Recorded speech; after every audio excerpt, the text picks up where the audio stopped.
ನಮಸ್ಕಾರ ವೀಕ್ಷಕರೇ. ಧರ್ಮಸ್ಥಳದ ಹೆಸರು ಸದ್ಯ ಸೋಷಿಯಲ್ ಮೀಡಿಯಾದಲ್ಲಿ ಒಂದು ದೊಡ್ಡ ಸದ್ದನ್ನು ಮಾಡ್ತಾ ಇದೆ.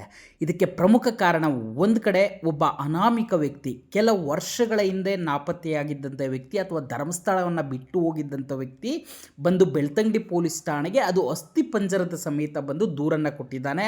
ನಾನು ನೇತ್ರಾವತಿ ನದಿಯ ದಡದಲ್ಲಿ ಸಾಕಷ್ಟು ಹೆಣಗಳನ್ನು ಮಣ್ಣು ಮಾಡಿದ್ದೀನಿ, ಇದರಲ್ಲಿ ಹೆಣ್ಣು ಮಕ್ಕಳು ಮತ್ತು ಅಪ್ರಾಪ್ತ ಹೆಣ್ಣು ಮಕ್ಕಳು ಹೆಚ್ಚಾಗಿ ಇರ್ತಾ ಇದ್ರು ಅಂತೇಳಿ ಒಂದು ದೂರು ಕೊಟ್ಟಿರೋದು ಸಾಕಷ್ಟು ಸಂಚಲನವನ್ನು ಸೃಷ್ಟಿ ಮಾಡಿರ್ತಕ್ಕಂಥದ್ದು. ಅಲ್ಲದೆ ಏನು ಪದೇ ಪದೇ ಸೌಜನ್ಯ ವಿಚಾರದಲ್ಲಿ ಧರ್ಮಸ್ಥಳದ ಹೆಸರು ಕೇಳಿ ಬರ್ತಾ ಇತ್ತು, ಈಗ ಮತ್ತೆ ಧರ್ಮಸ್ಥಳದ ಹೆಸರು ಸಾಕಷ್ಟು ಚರ್ಚೆಗೆ ಸಾಮಾಜಿಕ ಜಾಲತಾಣಗಳಲ್ಲಿ ಒಳಗಾಗ್ತಾ ಇರ್ತಕ್ಕಂಥದ್ದು. ಇದು ಒಂದು ಬೆಳವಣಿಗೆ. ಆದರೆ ದೂತ ಸಮೀರ್ ತನ್ನ ಯೂಟ್ಯೂಬ್ ಚಾನಲ್ನಲ್ಲಿ ಒಂದು ಕಥೆಯನ್ನು ಹೇಳ್ತಾ ಹೋಗ್ತಾನೆ. 1995ರಲ್ಲಿ ಅಲ್ಲಿ ಸ್ವಚ್ಛತಾ ಸಿಬ್ಬಂದಿಯಾಗಿ ಕೆಲಸಕ್ಕೆ ಸೇರಿಕೊಳ್ಳುವಂಥ ವ್ಯಕ್ತಿ ಇಡೀ ಧರ್ಮಸ್ಥಳದಲ್ಲಿ ಬಿದ್ದಂಥ ಅನಾಮಿಕ ಹೆಣಗಳನ್ನು ಅನಾಮತ್ತು ನೇತ್ರಾವತಿ ನದಿಯ ದಡದಲ್ಲಿ ಮಣ್ಣು ಮಾಡ್ತಾ ಹೋಗಿದ್ದ ಅಂಥೇಳಿ ಈ ಒಂದು ಯೂಟ್ಯೂಬ್ನಲ್ಲಿ ಹೇಳಿರ್ತಕ್ಕಂಥದ್ದು. ಇದರಲ್ಲಿ ಸಾಕಷ್ಟು ವಿಚಾರಗಳನ್ನು ಹೇಳಿದ್ದಾನೆ. ಇದು ಹೀಗಾಗಿ ಸಾಕಷ್ಟು ಮಿಲಿಯನ್ ಗಟ್ಟಲೆ ವ್ಯೂಸನ್ನು ಸದ್ಯಕ್ಕೆ ಪಡೆದುಕೊಳ್ತಾ ಇದೆ ಸೋಷಿಯಲ್ ಮೀಡಿಯಾದಲ್ಲಿ. ಸದ್ಯಕ್ಕೆ ಈ ವಿಚಾರಗಳು ಸಾಕಷ್ಟು ಟ್ರೆಂಡಿಂಗ್ನಲ್ಲಿದ್ದಾವೆ. ಹಾಗಾದರೆ ನಿಜಕ್ಕೂ ಏನು ಆ ವ್ಯಕ್ತಿ ಈ ರೀತಿಯಾಗಿ ದೂರು ಕೊಟ್ಟ ಕೂಡಲೇ ಅದು ಸಾಕ್ಷಿಯಾಗಿ ಪರಿಗಣನೆ ಆಗುತ್ತಾ, ಅಥವಾ ದೂತ ಸಮೀರ್ ಯಾವುದೇ ಒಂದು ಸಾಕ್ಷ್ಯವನ್ನು ಹೇಳದೆ ನಾನು ಸಾಕ್ಷಿ ಸಿಕ್ಕಿದೆ, ಇದು ಸಾಕ್ಷಿಯೇ ಅಂತೇಳಿ ದೂತ ಸಮೀರ್ ತನ್ನ ವಿಡಿಯೋ ಯೂಟ್ಯೂಬ್ನಲ್ಲಿ ಏನು ಹೇಳಿದ್ದಾನೆ, ಇದು ನಿಜವಾ, ವಾಸ್ತವಕ್ಕೆ ಇವೆರಡೂ ವಿಚಾರಗಳು ಹತ್ತಿರದಲ್ಲಿದ್ದಾವ ಅನ್ನೋ ಒಂದು ತಿಳಿದುಕೊಳ್ಳುವ ಒಂದು ಸಣ್ಣ ಪ್ರಯತ್ನವನ್ನು ಈ ವಿಡಿಯೋದಲ್ಲಿ ಮಾಡೋದು. ಜೊತೆಗೆ ಇಲ್ಲಿ ಇನ್ನೊಂದು ವಿಚಾರವನ್ನು ಭಾಳ ಸ್ಪಷ್ಟವಾಗಿ ಹೇಳ್ಬಿಡ್ತೀನಿ. ಏನಂತಂದರೆ ಈ ವಿಡಿಯೋ ಉದ್ದೇಶ ಅಷ್ಟೇ, ಈ ಎರಡೂ ವಿಚಾರಗಳಲ್ಲಿ ವಾಸ್ತವವಾಗಿ ನ್ಯಾಯವನ್ನು ಒದಗಿಸುವ ಹಂತಕ್ಕೆ ಯಾವ ವಿಚಾರಗಳು ಹೋಗ್ತವೆ ಅನ್ನೋದರ ಒಂದು ಅನಾಲಿಸಿಸ್ ಅಷ್ಟೇ. ಅದನ್ನು ಹೊರತುಪಡಿಸಿ ಸೌಜನ್ಯ ಸಾವಿಗೆ ನ್ಯಾಯ ಸಿಗಬಾರ್ದಂತಾಗಲಿ ಅಥವಾ ಇನ್ನಾರನ್ನೋ ಫೇವ್ರೆಟ್ಟಾಗಿ ಅವರು ಪರವಾಗಿ ನಿಂತುಕೊಳ್ಳುವಂಥ ಕಥೆಯಲ್ಲ ಇದು. ಏನು ಒಂದು ವೇಳೆ ತನಿಖೆಗೆ ಈಗಷ್ಟೇ ದೂರು ಕೊಟ್ಟು ತನಿಖೆಗೆ ಹೋಗ್ತಾ ಇದೆ, ಇದರಲ್ಲಿ ಹೇಳಿರ್ತಕ್ಕಂಥ ವಿಚಾರಗಳು ನಿಜವೇ ಆಗಿದ್ದರೆ ಇಡೀ ರಾಜ್ಯವೇ ಈ ವಿಚಾರವನ್ನು ಖಂಡಿಸಬೇಕು. ಆದರೆ ಈ ಎರಡೂ ವಿಚಾರಗಳು ಸದ್ಯ ಯಾವ ಸ್ಥಿತಿಯಲ್ಲಿದ್ದಾವೆ, ಇವುಗಳ ಮಾನ್ಯತೆ ಏನು ಅನ್ನೋದ್ರ ಬಗ್ಗೆ ಈ ವಿಡಿಯೋದಲ್ಲಿ ವಿಶ್ಲೇಷಣೆ ಮಾಡ್ತಾ ಹೋಗೋಣ.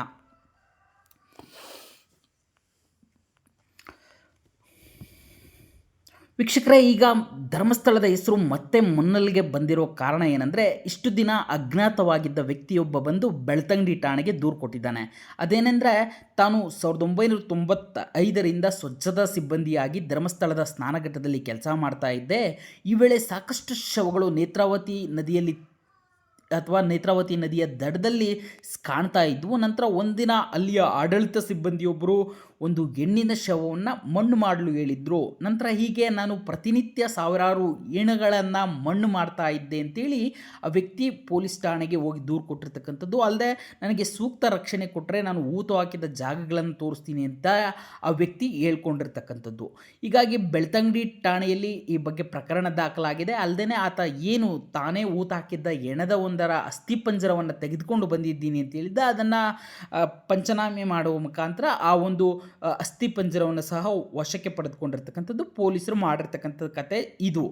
ಜೊತೆಗೆ ಈಗಾಗಲೇ ಆತನನ್ನು ನ್ಯಾಯಾಧೀಶರ ಮುಂದೆ ಹಾಜರುಪಡಿಸಿ ಕೂಡ ಆತನ ಹೇಳಿಕೆಯನ್ನು ದಾಖಲಿಸಲಾಗಿದೆ.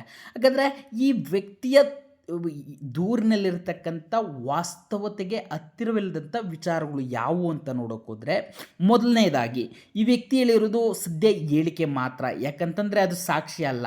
ಯಾಕಂತಂದರೆ ಒಬ್ಬ ಯಾವುದೋ ವ್ಯಕ್ತಿ ಏನೋ ಹೇಳ್ದ ಅಂತ ಕೂಡಲೇ ಅದನ್ನು ನಮ್ಮ ನ್ಯಾಯ ವ್ಯವಸ್ಥೆಯಲ್ಲಿ ಸಾಕ್ಷಿ ಅಂತೇಳಿ ಪರಿಗಣನೆಗೆ ಪಡಿಸೋದಕ್ಕಾಗಲ್ಲ. ಏನಾತ ಹೇಳ್ತಾ ಇದ್ದಾನೆ, ನಾನು ಸಾವಿರಾರು ಹೆಣ್ಣು ಮಕ್ಕಳ ಹೆಣಗಳನ್ನು ಹೂತು ಹಾಕಿದ್ದೀನಿ ನೇತ್ರಾವತಿಯ ನದಿಯ ದಡದಲ್ಲಿ ಅಂತೇಳಿ.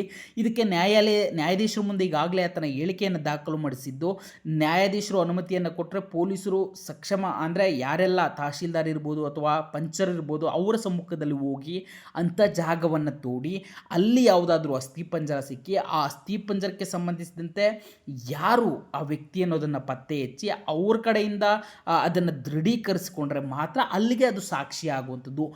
ಅಲ್ಲಿವರೆಗೂ ಏನೀತ ಹೇಳಿಕೆ ಕೊಟ್ಟಿದ್ದಾನೆ, ಇದು ಹೇಳಿಕೆ ಮಾತ್ರ, ಸ್ಟೇಟ್ಮೆಂಟ್ ಮಾತ್ರ ಸಾಕ್ಷ್ಯ ಆಗೋದಿಲ್ಲ.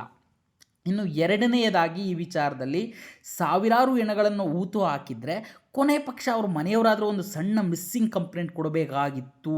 ಎಸ್, ಏನು ಆತ ದೂರಿನಲ್ಲಿ ಹೇಳಿರುವಂತೆ ಸಾವಿರಾರು ಜನ ಹೆಣ್ಮಕ್ಳನ್ನು ನಾನು ಊತ ಹಾಕಿದ್ದೀನಿ ಅಂತ ಹೇಳ್ತಾನೆ. ಹಾಗಾದರೆ ದಕ್ಷಿಣ ಕನ್ನಡದಲ್ಲಿ ಸಾಲ್ವೇ ಆಗದೇ ಇರತಕ್ಕಂಥ ಸಾವಿರಾರು ಮಿಸ್ಸಿಂಗ್ ಕಂಪ್ಲೇಂಟ್ಗಳು ಇರಬೇಕಾಗಿತ್ತಲ್ಲ ಹೆಣ್ಣು ಮಕ್ಕಳ ವಿಚಾರಕ್ಕೆ ಸಂಬಂಧಿಸಿದಂತೆ. ಇದರ ಬಗ್ಗೆ ಯಾರೂ ಸಹ ಮಾಹಿತಿಯನ್ನು ಕೊಟ್ಟಿಲ್ಲ. ಅದು ದೂರು ಕೊಟ್ಟಿರ್ತಕ್ಕಂಥ ಅನಾಮಿಕ ವ್ಯಕ್ತಿ ಆಗಿರ್ಬೋದು, ಅಥವಾ ಏನು ಒಂದು ವಿಡಿಯೋ ಮಾಡಿ ಒಂದು ಕಥೆಯನ್ನು ಹೇಳಿದ್ದಾರೆ ದೂತ ಅವರಾದರೂ ಆಗಲಿ ಈ ಬಗ್ಗೆ ಹೇಳಬೇಕಾಗಿತ್ತು. ಆದರೆ ಇದು ಯಾವುದನ್ನು ಹೇಳಿಲ್ಲ. ಇನ್ನು ಮೂರನೇದು, 4ನೇ ತಾರೀಕು FIR ಆಗಿದೆ, 11ನೇ ತಾರೀಕು ವ್ಯಕ್ತಿಯಿಂದ ನ್ಯಾಯಾಧೀಶರ ಮುಂದೆ ಹೇಳಿಕೆ ದಾಖಲಾಗಿದೆ. ಆದರೂ ಯಾಕೆ ಇನ್ನೂ ಶವಗಳನ್ನು ಹೊರತೆಗೆಯುವ ಕಾರ್ಯಕ್ಕೆ ಪೊಲೀಸರು ಮುಂದಾಗಿಲ್ಲ ಅಥವಾ ನ್ಯಾಯಾಲಯ ಅನುಮತಿ ನೀಡಿಲ್ವಾ? ಯಾಕಂತಂದರೆ ಇಷ್ಟೊಂದು ದೊಡ್ಡ ಸಂಚಲನವನ್ನು ಒಂದು ಕಡೆ ರಾಷ್ಟ್ರದ ಗೃಹ ಮಂತ್ರಿಗಳು ಮಾತಾಡಿದ್ದಾರೆ, ರಾಜ್ಯದ ಗೃಹ ಮಂತ್ರಿಗಳು ಇದರ ಬಗ್ಗೆ ಮಾತಾಡಿದ್ದಾರೆ. ಇಂಥ ಸಂದರ್ಭದಲ್ಲಿ ಯಾಕೆ ಇನ್ನೂ ತಡ ಆಗ್ತಾ ಇದೆ? ಇಷ್ಟೊಂದು ಈತ ನೀಡಿರ್ತಕ್ಕಂಥ ಹೇಳಿಕೆಗೆ ವ್ಯಾಲ್ಯೂಬಲ್ ಇದ್ದು ಅದಕ್ಕೆ ಪೂರಕವಾದಂಥ ಅಂಶಗಳಿದ್ದರೆ ನ್ಯಾಯಾಧೀಶರ ಮುಂದೆ ಹೇಳಿಕೆ ದಾಖಲಾದ ಕೂಡಲೇ ಶವಗಳನ್ನು ಹೊರತೆಗೀರಿ ಅಲ್ಲಿ ಅಸ್ಥಿಪಂಜರಗಳು ಇದಾವ ಅಂತೇಳಿ ಚೆಕ್ ಮಾಡಿ ಅಂತೇಳಿ ಪೊಲೀಸರಿಗೆ ಸೂಚನೆ ಕೊಡೋ ಸಾಧ್ಯತೆ ಜಾಸ್ತಿ ಇತ್ತು. ಆದರೆ ಅದು ಯಾವುದೂ ಆಗಿರೋ ಥರ ಕಾಣ್ತಾ ಇಲ್ಲ. ಇದು ಒಂದು ವಿಚಾರ. ಹೀಗೆ ಅನಾಮಿಕ ವ್ಯಕ್ತಿ ನೀಡಿರುವ ದೂರಿನ ಸಂಬಂಧ ಪ್ರಾಥಮಿಕ ಹಂತದಲ್ಲೇ ಇದೆ. ಹೀಗಿರುವಾಗ ಇದನ್ನು ಸಾಕ್ಷ್ಯ ಎನ್ನೋದಕ್ಕೆ ಆಗಲ್ಲ. ಸದ್ಯಕ್ಕೆ ನನ್ನ ಹೇಳಿಕೆ ಅಂತ ಮಾತ್ರ ಪರಿಗಣಿಸ್ಬೋದು. ಇದನ್ನು ಹೇಳಿಕೆ ಅಂತ ಅಷ್ಟೇ ಸದ್ಯಕ್ಕೆ ಪರಿಗಣನೆ ಮಾಡಬೇಕು. ಇದು ಅನಾಮಿಕ ವ್ಯಕ್ತಿಯ ದೂರಿನ ವಿಚಾರದ ಸಂಬಂಧ. ಆದರೆ ಇನ್ನು ದೂತ ಸಮೀರ್, ಅಂದರೆ ದೂತ ಯೂಟ್ಯೂಬ್ ಚಾನಲ್ನ ಸಮೀರ್ ಒಂದಷ್ಟು ವಿಚಾರಗಳನ್ನು, ಒಂದಷ್ಟು ಕ್ರೈಮ್ ಥ್ರಿಲ್ಲರ್ ಕಥೆಯನ್ನು ಒಂದು ತನ್ನ ವಿಡಿಯೋದಲ್ಲಿ ಹೇಳ್ಕೊಂಡಿರ್ತಕ್ಕಂಥದ್ದು. ಆದರೆ ಆ ಒಂದು ವಿಡಿಯೋ ಬಗ್ಗೆ ಒಂದಷ್ಟು ಅನುಮಾನಗಳಿದ್ದಾವೆ. ಅಥವಾ ಅನುಮಾನ ಅನ್ನೋದಕ್ಕಿಂತ ಆತ ನಿಜ ಇರ್ಬೋದು, ಆತನಿಗೆ ಬಲ್ಲ ಮೂಲಗಳಿಂದ ಮಾಹಿತಿ ಇರ್ಬೋದು, ಅಥವಾ ಆ ಕ್ಷೇತ್ರದಲ್ಲಿ ಸಾಕಷ್ಟು ಓಡಾಡಿರೋದ್ರಿಂದ ಹಿಂದೆ ಮಾಡಿರ್ತಕ್ಕಂಥ ವಿಡಿಯೋಗಳಿಂದ ಆತನಿಗೆ ಒಂದಷ್ಟು ಜನ ಮಾಹಿತಿ ಕೊಟ್ಟಿರ್ಬೋದು. ಆದರೆ ಆತನ ವಿಡಿಯೋದಲ್ಲಿ ಲಾಜಿಕ್ ಇಲ್ಲದೆ ಇರತಕ್ಕಂಥ ಕೆಲ ಅಂಶಗಳಿದ್ದಾವೆ. ಅದೇನಂತಂದರೆ 1995ರಲ್ಲಿ ಕೆಲಸಕ್ಕೆ ಸೇರುವ ಅನಾಮಿಕನಿಗೆ 2000 ಕಾಲಘಟ್ಟದಲ್ಲಿ ನಿತ್ಯ ಕರೆ ಬರೋದು ಅಂತೇಳಿ ಒಂದು ವಿಚಾರನ ಹೇಳ್ತಾನೆ. ಆತನಿಗೆ ನಿತ್ಯ ಫೋನ್ ಮಾಡ್ತಾಯಿದ್ರು, ಶವವನ್ನು ಊತಾಕು, ಆ ಶವವನ್ನು ಊತಾಕು ಅಂತಂತೇಳಿ. ಸಾಮಾನ್ಯವಾಗಿ 2000 ಕಾಲಘಟ್ಟದಲ್ಲಿ ಮೊಬೈಲ್ ಅನ್ನೋದು ಕೇವಲ ಶ್ರೀಮಂತರ ಬಳಕೆಗೆ ಮಾತ್ರ ಸೀಮಿತವಾಗಿದ್ದಂಥ ವಸ್ತು. ಇನ್ನು ಓದು ಬರಹ ಬರದೆ ಕೇವಲ ಒಬ್ಬ ಕ್ಲೀನಿಂಗ್ ಕೆಲಸ ಮಾಡ್ತಾಯಿದ್ದ ಆತ ನೇತ್ರಾವತಿ ದಡದಲ್ಲಿ ಕ್ಲೀನಿಂಗ್ ಕೆಲಸ ಮಾಡ್ತಾ ಇದ್ದಂಥ ವ್ಯಕ್ತಿ ಬಳಿ ನಿಜಕ್ಕೂ ಮೊಬೈಲ್ ಇತ್ತ, ಅವನಿಗೆ ಮೊಬೈಲ್ಗೆ ಕಾಲ್ ಮಾಡಿ ಹೇಳ್ತಾ ಇದ್ರಾ ಅನ್ನೋ ಪ್ರಶ್ನೆ ಸಹಜವಾಗಿ ಮೂಡುವಂಥದ್ದು. ಯಾಕಂತಂದರೆ ಮೊಬೈಲನ್ನು ಆಗಿನ 2000 ಅಥವಾ 2005ರವರೆಗೂ ಸಾಮಾನ್ಯವಾಗಿ ಶ್ರೀಮಂತರ ಬಳಿ ಇರ್ತಾ ಇತ್ತು. ಇಲ್ಲದಂದರೆ ಯಾರೋ ಓದಿರೋರ ಹತ್ರ ಮಾತ್ರ ಇತ್ತು. ಆದರೆ ಈ ಓದು ಬರಹ ಬರೆದಿದ್ದವರು ಮೊಬೈಲನ್ನು ಬಳಸೋದಕ್ಕೆ ಶುರು ಮಾಡಿದ್ದು ಆಲ್ಮೋಸ್ಟ್ 2015ರ ಬಳಿಕ. ಅಲ್ಲಿವರೆಗೂ ಏನು ಮೊಬೈಲನ್ನು ಎಲ್ಲರೂ ಸಹ ಬಳಸ್ತಾ ಇರಲಿಲ್ಲ. ಹೀಗಾಗಿ ಇದೊಂದು ಸಣ್ಣ ಅನುಮಾನವನ್ನು ಹುಟ್ಟಾಕೋದು. ಇನ್ನು ಪ್ರತಿನಿತ್ಯ ಒಂದೆರಡು ಹೆಣನ ಭೀಮ ಹೂತು ಹಾಕ್ತಾ ಇದ್ದಂತ ಹೇಳ್ತಾನೆ ವಿಡಿಯೋದಲ್ಲಿ ದೂತ ಸಮೀರ್. ಹಾಗಾದರೆ ಪ್ರತಿನಿತ್ಯ ಈ ಒಂದೆರಡು ಹೆಣವನ್ನು ಹೂತು ಹಾಕ್ತಾ ಇದ್ದರೆ ಕೊನೆ ಪಕ್ಷ ಮನೆಯವರು ಬಂದು ಧರ್ಮಸ್ಥಳದಲ್ಲಿ ಹುಡುಕಾಟ ನಡೆಸೋದಾಗಲಿ ಅಥವಾ ಮಿಸ್ಸಿಂಗ್ ಕಂಪ್ಲೇಂಟ್ ಕೊಡೋದಾಗಲಿ ಇದು ಯಾವುದಾದ್ರೂ ಆಗಬೇಕಾಗಿತ್ತಲ್ಲ. ಕೊನೆ ಪಕ್ಷ ಯಾರ ಕಣ್ಣಿಗಾದರೂ ಆ ಪೋಷಕರು ಬಂದು ನನ್ನ ಮಗಳು ಧರ್ಮಸ್ಥಳಕ್ಕೆ ಹೋಗಿದ್ಲು, ಇಲ್ಲಿ ಸಿಗದೆ ಹೋದ್ಲು ಅಂತೇಳಿ ಧರ್ಮಸ್ಥಳದ ಆಜುಬಾಜಿನಲ್ಲಿ ಹುಡುಕಾಟ ನಡೆಸುವಂಥದ್ದು, ಅಥವಾ ಧರ್ಮಸ್ಥಳದ ಪರಿಸರದ ವ್ಯಕ್ತಿಗಳೇ ಆಗಿದ್ದರೆ ಇಲ್ಲಿ ನಮ್ಮ ಮಗಳು ಕಾಣ್ತಾ ಇಲ್ಲ ಅಂತೇಳಿ ಹುಡುಕಾಟ ನಡೆಸೋದು ಅಥವಾ ಇನ್ನೆಲ್ಲೋ ಹೇಳೋದು ಯಾವುದಾದ್ರೂ ದಾಖಲಾಗಬೇಕಾಗಿತ್ತಲ್ಲ. ಇದು ಯಾವುದೂ ಸಹ ಇದರ ಬಗ್ಗೆ ಸಹ ದೂತ ಸಮೀರ್ ಹೇಳಲ್ಲ. ಇದು ಒಂದಷ್ಟು ಅನುಮಾನಗಳನ್ನು ಹುಟ್ಟುಹಾಕುವಂಥದ್ದು.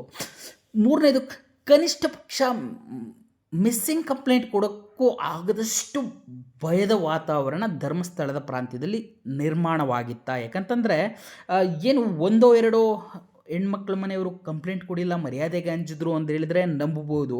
ಆದರೆ ಇವರು ಹೇಳೋ ಪ್ರಕಾರ ಸಾವಿರಾರು ಹೆಣ್ಮಕ್ಳನ್ನು ಹೂತು ಹಾಕಿದ್ದಾರೆ.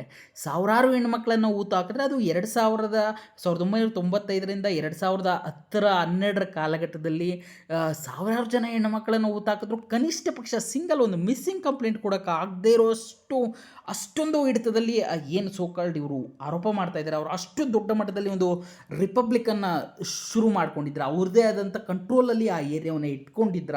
ಇದು ಸಹ ಸಾಕಷ್ಟು ಅನುಮಾನ ಹುಟ್ಟುಹಾಕುವಂಥದ್ದು. ಒಂದು ವೇಳೆ ಮಿಸ್ಸಿಂಗ್ ಕಂಪ್ಲೇಂಟ್ ಆಗಿ ಅದು ಪತ್ತೆ ಆಗದೆ ಇರೋ ಸಾವಿರಾರು ಕೇಸುಗಳು ದಕ್ಷಿಣ ಕನ್ನಡ ಜಿಲ್ಲೆಯಲ್ಲಿ ಇರಬೇಕಿತ್ತು, ಅದು ಇದೆಯಾ? ಯಾಕಂತಂದರೆ ಸಾವಿರಾರು ಜನ ಹೆಣ್ಮಕ್ಳನ್ನು ಈ ರೀತಿಯಾಗಿ ಕೊಂದು ಊತಾಕ್ತಾ ಇದ್ದರೆ ಒಂದಷ್ಟು ಮಿಸ್ಸಿಂಗ್ ಕಂಪ್ಲೇಂಟ್ಸ್ ಇರಬೇಕಾಗಿತ್ತು, ಅದು ಇರೋದ್ರ ಬಗ್ಗೆ ಇಲ್ಲ. ಆದರೆ ಇನ್ನು ಕೆಲವು ದಾಖಲೆಗಳ ಪ್ರಕಾರ 2000ದಿಂದ 2025ರವರೆಗೆ ದಕ್ಷಿಣ ಕನ್ನಡ ಜಿಲ್ಲೆಯಲ್ಲಿ ಮಿಸ್ಸಾಗಿ ಬಗೆಹರಿಯದ ಪ್ರಕರಣಗಳು 85ರಿಂದ 175 ಅಂತೇಳಿ ಕೆಲ ದಾಖಲೆಗಳು ಹೇಳ್ತವೆ. ಇದು NCRBಯಲ್ಲಿ ಪರ್ಟಿಕ್ಯುಲರ್ ಆಗಿಲ್ವಾ ಅಥವಾ ಕೆಲವೊಂದು ದಾಖಲೆಗಳ ಪ್ರಕಾರ ಇದರಲ್ಲಿ ಮಕ್ಕಳು, ಯುವಕರು, ಯುವತಿಯರು ಎಲ್ಲರೂ ಸೇರಿದ್ದಾರೆ ಅಂತೇಳಿ ಆ ದಾಖಲೆಗಳು ಹೇಳ್ತಾ ಇರ್ತಕ್ಕಂಥದ್ದು. ಆದರೆ ದೂತ ಚಾನಲ್ನಲ್ಲಿ ಹೇಳೋದು ಸಾವಿರಾರು ಜನ ಹೆಣ್ಮಕ್ಳನ್ನು ಹಾಕಿದ್ದಾರೆ, ಯಾವುದೋ ಕಂಪ್ಲೇಂಟ್ ಕೊಟ್ಟಿಲ್ಲ ಅಂತ, ಅಥವಾ ಯಾರಿಗೂ ಗೊತ್ತಿಲ್ಲ. ಸಾವಿರಾರು ಜನಕ್ಕೂ ಇಲ್ಲಿ ಇರತಕ್ಕಂಥ ದಾಖಲೆಗಳಿಗೂ ಒಂದು ಮ್ಯಾಚ್ ಆಗ್ತಾಯಿಲ್ಲ. ಒಂದು ಕಡೆ 180ರಿಂದ 175 ಜನ ಅನ್ಸಾಲ್ವ್ಡ್ ಕೇಸ್ ಇರುವಾಗ ಇವರು ಸಾವಿರಾರು ಜನ ಅಂತ ಹೇಳ್ತಾ ಇದ್ರೆ ಎಲ್ಲ ಒಂದು ಕಡೆ ಆ ನಂಬರ್ಸ್ ಮ್ಯಾಚ್ ಆಗ್ತಾಯಿಲ್ಲ. ಇದು ಒಂದು ಸಣ್ಣ ಡೌಟ್ ಇರತಕ್ಕಂಥದ್ದು.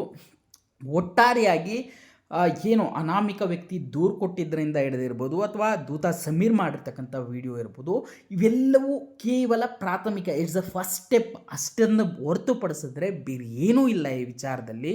ಹೀಗಾಗಿ ಇದನ್ನು ಮೊದಲ ಹಂತವಂತೇನೆ ನೋಡಬೇಕು.